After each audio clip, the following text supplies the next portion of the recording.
All right, everybody. Whoa, what a night. What a game. Incredible. Without any further ado, because we all want to enjoy this Victory Monday, let's get right into this episode of Buckeye Banter.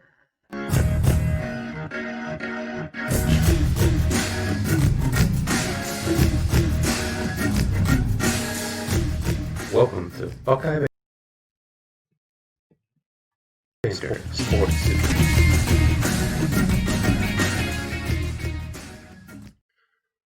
All right. Whoa. I mean, seriously, I am still a bit shell shocked. I used that word a lot last night, and I also said I don't know how Steeler fans must feel because, I was pretty honest in my preview video. I didn't think we'd get embarrassed. I thought this team has shown all year that they, I take minus those couple games early where they did get embarrassed. But since then, they've shown that they're going to show up and they're going to put in the effort. Um, but I honestly didn't think we'd win. I just thought it was going to be too much to overcome, and everyone did. I mean, obviously, some of us diehard Browns fans, maybe you didn't, but all of the talking heads, all of them who were being honest and not just being guided by their fandom, thought that there's no way.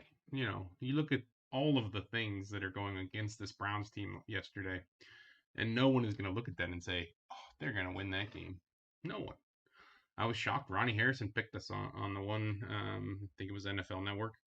Um, Maybe it was CBS. I think it was CBS. But seriously, like this stuff was just unexpected. What happened? So I want to take a little different approach because I really want to enjoy this one, and also I want to be real about what it's like being a Browns fan. So let's just take a look. We're going to go through this drive by drive.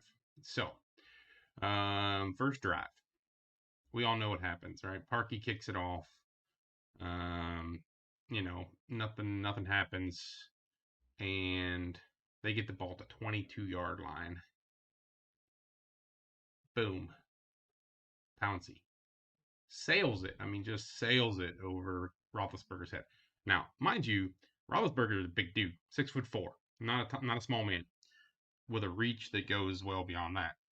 And Pouncey just sailed this ball. Now, Ben made little effort to get on it. I understand. He's an older man at this point. He's young in comparison to most of us probably watching these videos, and definitely compared to me. But he's an older man, in the league, and he's trying to protect himself.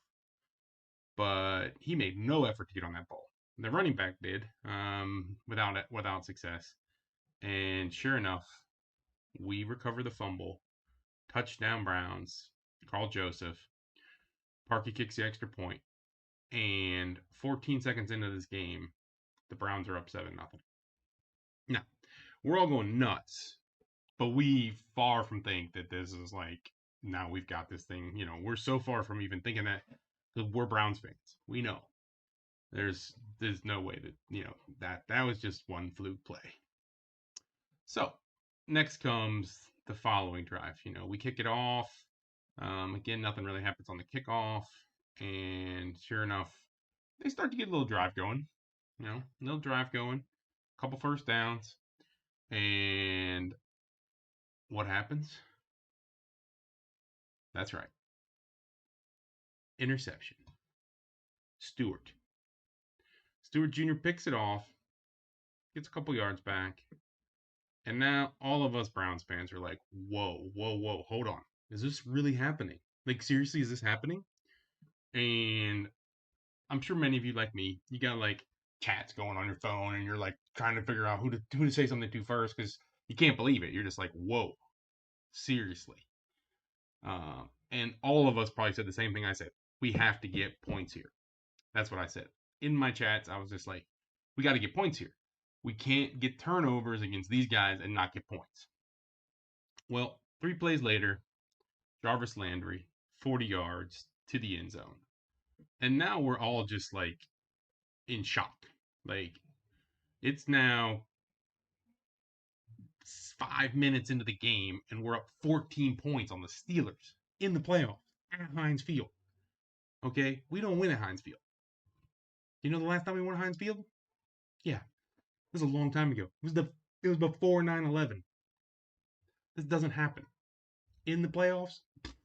Hasn't ever happened. We've never beat them at Heinz Field in the playoffs because we haven't been in the playoffs since Heinz Field opened.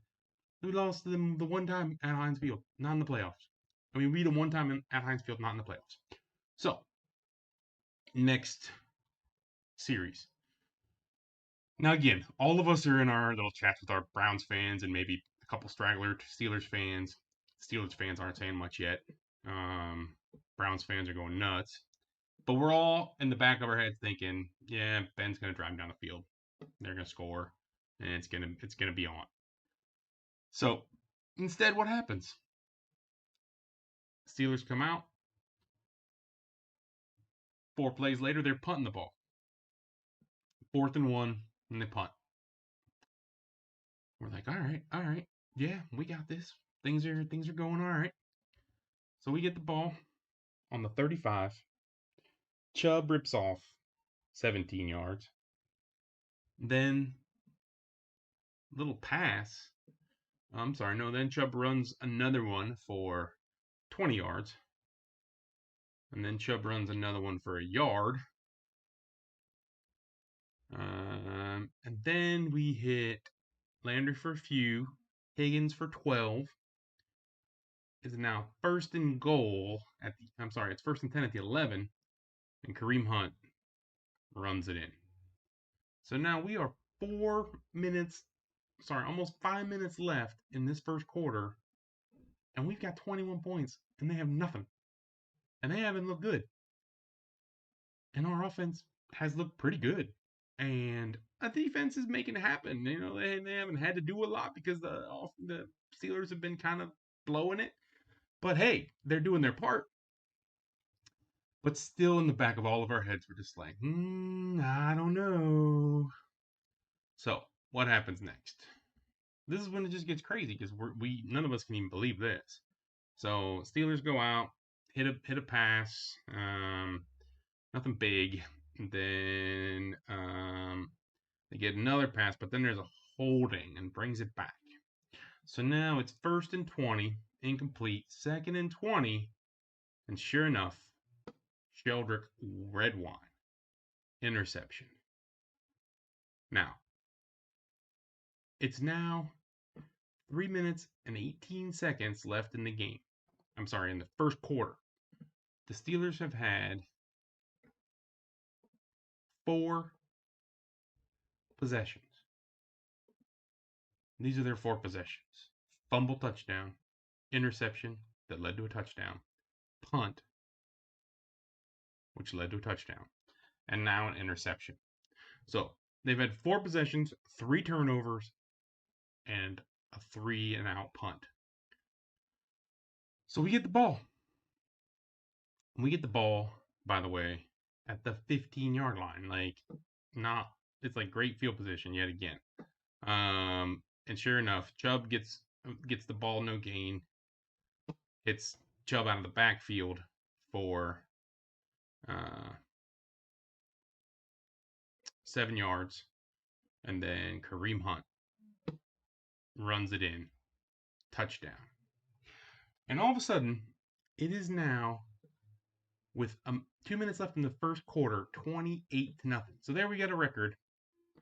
I'm pretty sure it was definitely a franchise record. I think it's an NFL record for most points in a quarter in a playoff game. Okay? And at this point, we're all still, like, just can't believe it as Browns fans. We're just like, whoa, this is happening? And I saw a comment from one of my Steelers friends, and it really rang true because I'm sure this is what many of them were thinking, this sort of thing, right? And he said, Mike Ringer, this is for you, brother. Thanks for the humor.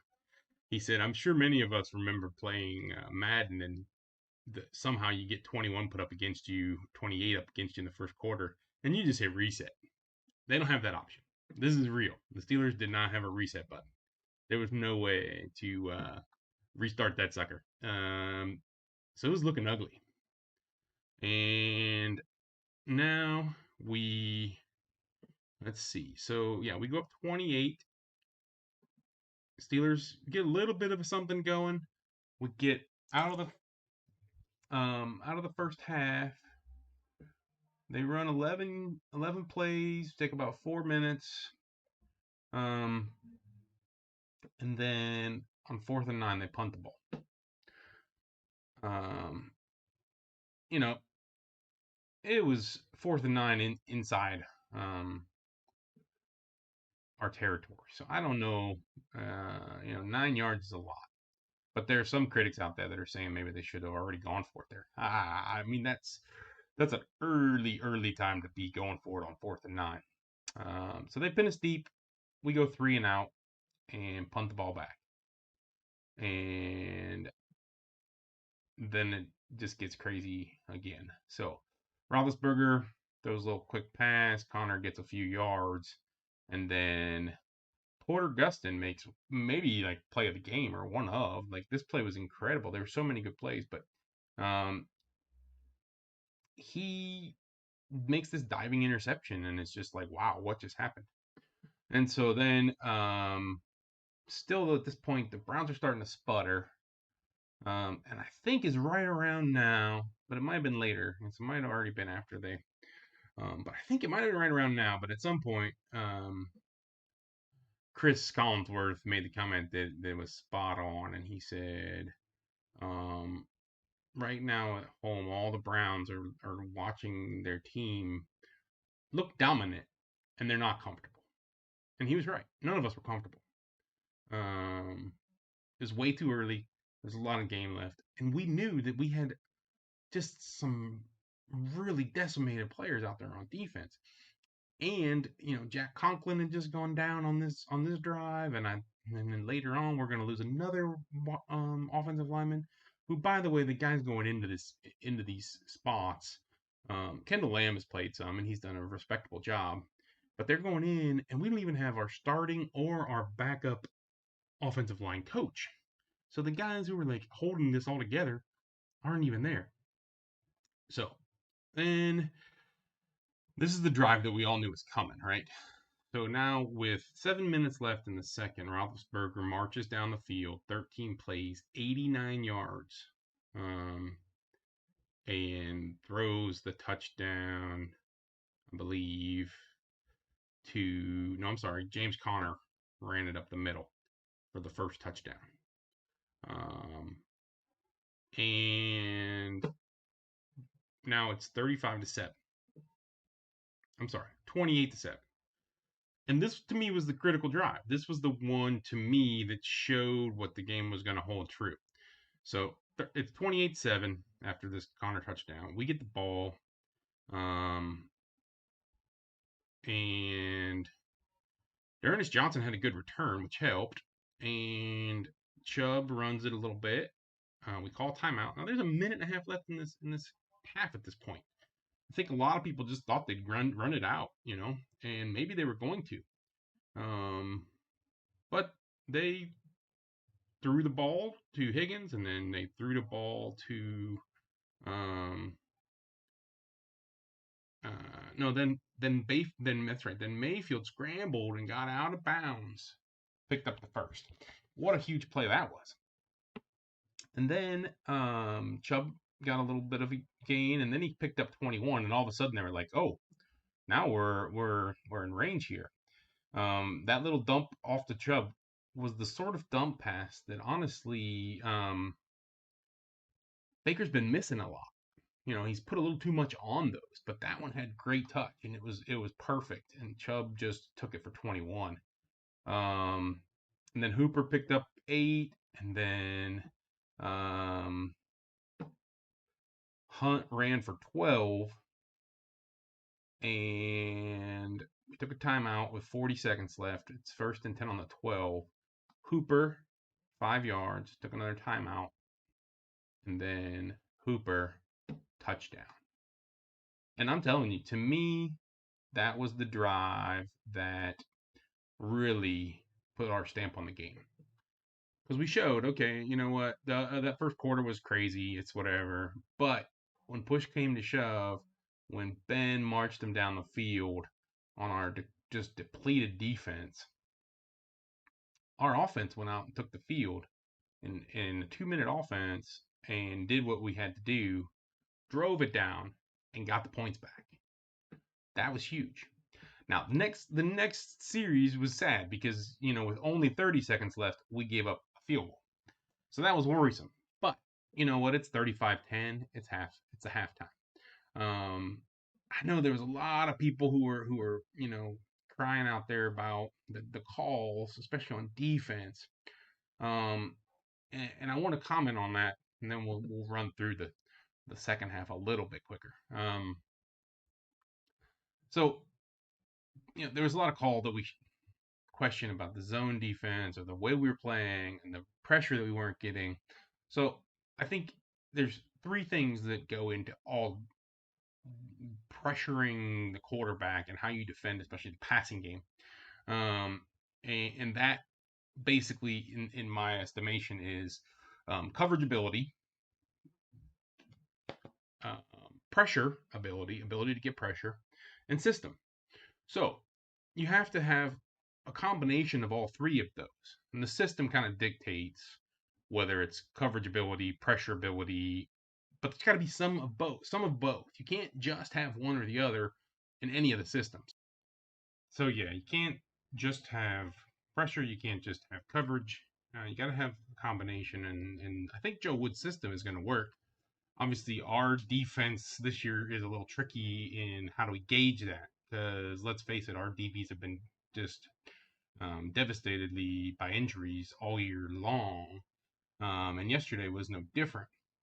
But add to that yesterday we were also without Olivier Vernon, and I give Claiborne all credit in the world. He played a good game, but he's old and he's not used to playing a lot of reps, and so his role was not expected to be what it was last night, and he hasn't had that kind of reps in a while. So he did a good job, but there's only so much you can do. And as Collinsworth pointed out many times, one thing that the Steelers have done well with Big Ben is realize that short passing game was how they were going to keep him clean and keep him protected. And so he's getting the ball fast, really fast. So if we did what many people were saying and just blitz more with the depleted defensive line that we were already going to have, we were putting our even more depleted secondary at a bigger risk. So yes, I realize we all hate watching this stupid prevent defense that doesn't prevent anything, as the joke always goes. But it's necessary sometimes. And honestly, at the end of the day, it accomplished what it was meant to accomplish. Was it frustrating as a fan to watch? Absolutely. Was it at times feeling like it was giving the Steelers momentum? Absolutely. But as a defense who's just been so depleted, you just don't have a lot of choices. So you gotta play with what you got. And I give him credit. Joe Woods has found a way most of the year to control the opposing teams just enough. And this offense has put up the points when they needed to. And that's what they did last night.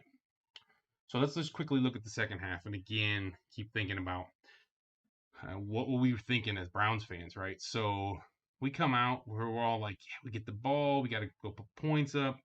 And 7 plays later, and just a few yards, we're punting. And we're like, all right, this is not what we needed. We really, all right, but defense will come, come get us, redeem us, right?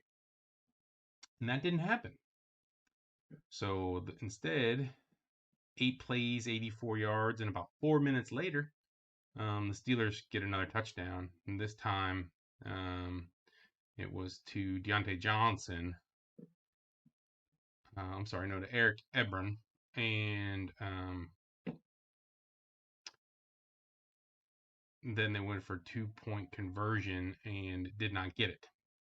There's been a lot of criticism about, and I think justifiably, the Steelers team and how they came out, and also the calls that were made, the inconsistency in some of the decisions as far as punting and as far as 2-point conversion attempts and a number of those things.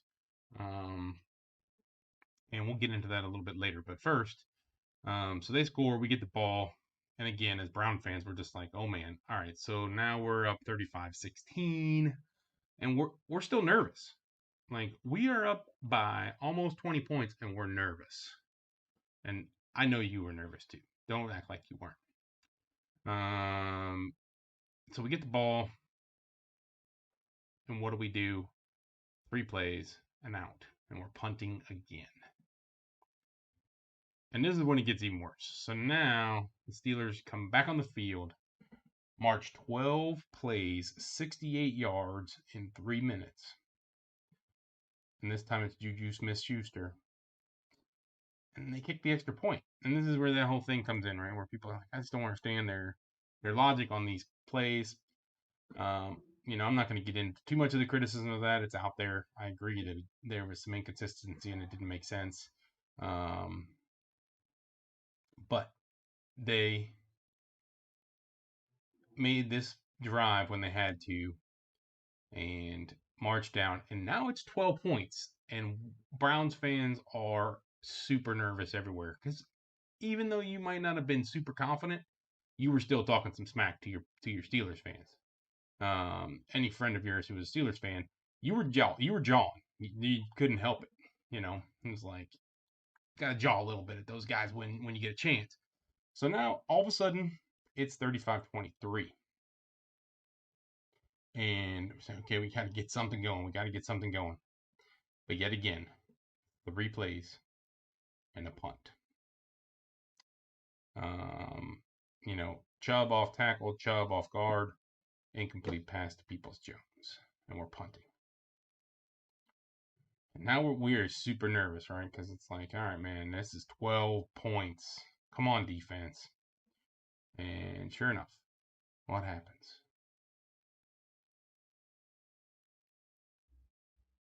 They go out, and we get a hold. The quarter ends in 4th and 1. They try to draw us off sides, and we don't. And they decide to punt.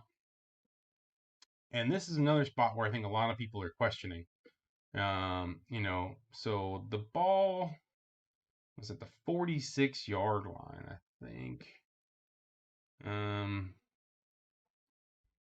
sorry, it was on the 40. Yeah, I think the 46-yard line. No, the 31-yard line, 39-yard line. I'm sorry. Yeah. So it's hard. Their defense was playing good at that point. Our offense was not.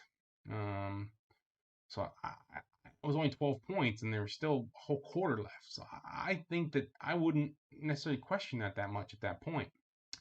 So we get the ball now after they punt.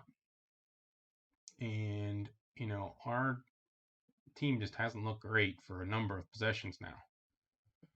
And we're super nervous. We're like, we've got to do something here. And sure enough, we finally march down the field. We get a decent little hit to Peoples-Jones. Jarvis gets a big gainer.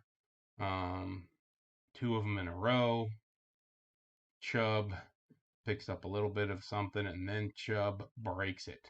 40 yards. Touchdown. Parkey extra point good. And now it's 42-23. And we're starting to think, okay, we got this. We're still not fully confident, but we're feeling better. And these are the drives to me. These last 4 drives, I think they were. Yeah, these last 4 drives were the statement that this team needed to make. Okay. Our defense is just depleted. No getting around it. Super depleted. And the offense had to carry them. And these last 4 drives showed that they could. So we go down, get a touchdown, go up 42-23. Ben comes out, 4 plays, 76 yards with the Steelers. touchdown to Chase Claypool, and failed to convert the 2-point attempt. So now it's 42-29. All right. They took a minute and a half to do that, by the way. So we came out and ran Chubb, incomplete pass, short pass to Hunt for 13. Hunt ran for 1, short pass to Landry where he picked up 17. Little run for Hunt for no gain. Njoku got us a few yards. Hooper picked up the first down. And then Hunt ran for 3. Hunt for no gain. And now it's 3rd and goal. And that play to Hooper in the corner where we were all like, oh man, don't pick that off. He didn't, thank goodness. And we get 3 points. And right then and there, I said to my friends in my group chat, I said, all right, we ran off 6.5 minutes. We got 3 points. Touchdown was much more preferable, but that's like key point of the game right there. You gotta get points there, and you gotta run the clock off. And then, came the next. Oh, by the way, I wanted to touch on this. On this drive was when Michael Dunn was hurt, and if you haven't heard about this yet, you should look up the quotes from Baker and from a few of these guys. Okay, but Baker made this one quote after the game, and basically he said, I met the guy in the locker room. Like that's his. He said, yeah. He said I never met the guy before. Literally met him in the locker room before the game. The guy who came in for Michael Dunn. So Michael Dunn was in for our injured All-Pro Joel Bitonio, injured with the COVID stuff, and was doing a good job. Actually, did a very admirable job. And now this kid, I think his name is Blake Hance. I say kid, who knows, this man, Blake Hance, comes into the game. And again, did a pretty admirable job. So we get that field goal, and now it's 45-29. And yet again, Ben throws his 4th interception of the game. Taki picks it off and picks up 23 yards. And now, we get the ball on the 25. Pick up a few yards, burn a little clock, and get another field goal. And it's 48-29. And, they drive down the field again quickly and get another touchdown. Another one to Claypool. And also Connor gets the 2-point conversion. And this game becomes a 48-37, where then they don't get the onside kick, and, Browns kneel it and game over. People wanted to talk about Ben's stats and whatnot. And you know what? He had a lot of yards and a ton of attempts. But look at that QBR and look at that rating. I'll tell you what they were. He had 4 TDs and 4 interceptions. 501 yards on 68 attempts.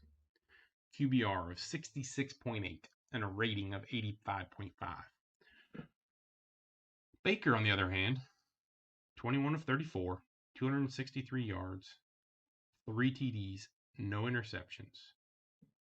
A 92.8 QBR and a 115.2 QB rating. That's a huge difference.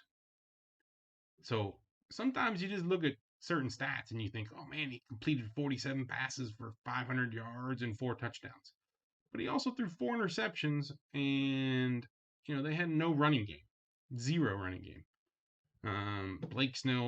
Benny Snell had a couple decent runs, but James Conner couldn't do anything. Meanwhile, our guys were just pounding at them, and we just threw the ball to whoever we wanted as well. I mean, honestly, like all of our guys were getting in the action.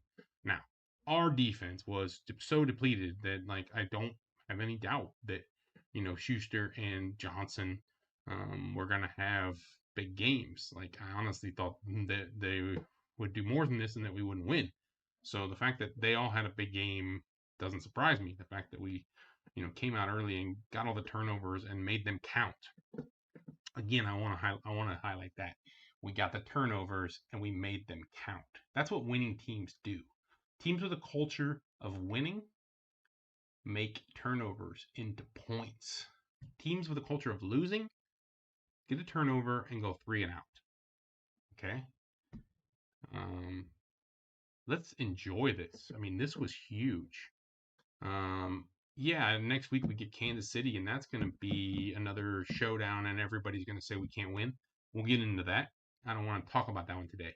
Let's enjoy this. We went to Heinz Field in the playoffs and beat the Steelers, the Big Ben led Steelers. Okay, this has been our nemesis, and the future is not good for the Steelers. By the way, they now don't get me wrong, they are a franchise that has always found a way to continue to be successful. I don't doubt that they will find a way to be in contention. They're not going to, very unlikely that they all of a sudden become the laughing stock of the division.